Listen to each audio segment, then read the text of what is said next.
আসসালামু আলাইকুম। আশা করি সবাই ভালো আছেন। আজকে আমি চিকেন বিরিয়ানি রান্না করব। চিকেন বিরিয়ানির জন্য আমি ২ কেজির উপরে চিকেনের মাংস নিয়েছি এবং ১.৫ কেজি পোলার চাল নিয়েছি। প্রথমে একটি কড়াইতে সয়াবিন তেল দিয়ে গরম হয়ে আসলে আমি হাফ কাপ পেঁয়াজ কুচি বেরেস্তার জন্য ভেজে নিয়েছি।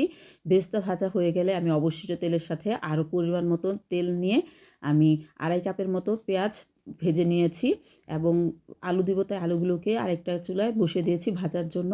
পেঁয়াজগুলো যখন হালকা ব্রাউন কালার হয়ে এসেছে তখন আমি ৩ টেবিল চামচ আদা রসুন বাটা, ২ চামচ ধনিয়া গুঁড়ো, ১ চামচ জিরা গুঁড়ো ও স্বাদমতো লবণ দিয়ে মশলাগুলোকে কষিয়ে নিয়েছি। তারপরে অ্যাড করেছি বিরিয়ানি মশলা। বিরিয়ানি মশলার সাথে আমি টক দই এবং বাদাম, কয়েক রকমের বাদাম পেস্ট করে রেখেছিলাম। সেগুলো একসাথে আমি পেঁয়াজের যে মশলাটা ছিল সেটার সাথে মিক্স করে নিয়ে কষিয়ে নিয়েছি। সাথে দিয়েছি ৫টি তেজপাতা, ৬টি করে দারুচিনি, এলাচি, লবঙ্গ ও গোলমরিচ। মশলাগুলো কষানো হয়ে গেলে আমি ধুয়ে রাখা মাংসগুলোকে দিয়ে কষিয়ে নিয়েছি। কষানোর পরে আমি কিছুক্ষণ ঢাকনা দিয়ে ঢেকে রেখেছি। আমার মাংসগুলো হয়ে গেছে।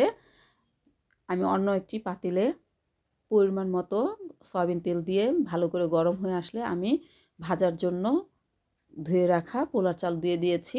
আমি ১.৫ কেজি চাল নিয়েছি।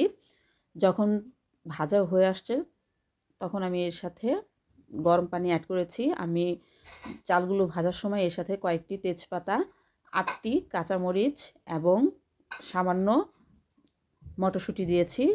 কিছুক্ষণ ভাজা হয়ে গেলে আমি এর সাথে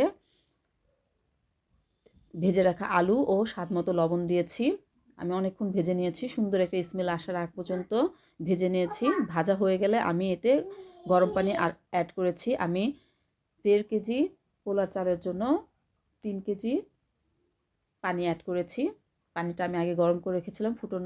একেবারে টকবগে ফুটিয়ে রেখেছিলাম। তারপর আমি ঢাকনা দিয়ে ঢেকে দিয়েছি। যখন 80% হয়ে এসেছে তখন আমি রান্না করে রাখা মাংসগুলোকে দিয়ে ভালো করে মিক্স করে নিয়েছি পোলাওর সাথে।